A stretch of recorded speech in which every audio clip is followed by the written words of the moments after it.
పేలుళ్లకి ఘటన దోషులకి 38 మందికి మరణశిక్ష ఖరారన్నటువంటి వార్తని హైలైట్ చేశారు.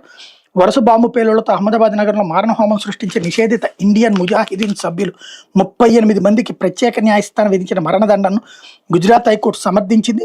మరో 11 మంది దోషులకి యావజ్జీవ కారాగార శిక్షను ఖరారు చేసింది.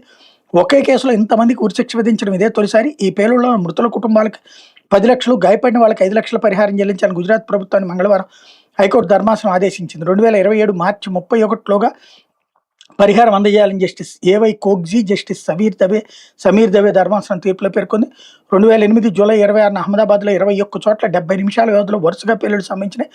ఆసుపత్రులతో సహా నగర వ్యాప్తంగా బాంబులు అమర్చిన ఉగ్రవాదులు ఈ ఘాతుకానికి పాల్పడ్డారు.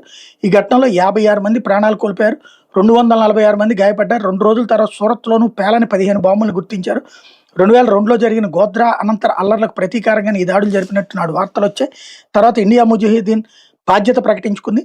Ahmedabad crime branch, Gujarat ATS ఇతర దర్యాప్తు సంస్థలు సంయుక్తంగా దర్యాప్తు నిర్వహించాయి. గుజరాత్తో సహా దేశంలోని 9 రాష్ట్రాలు అనుమానితులను అరెస్ట్ చేశారన్నటువంటి హైలైట్ చేశారు.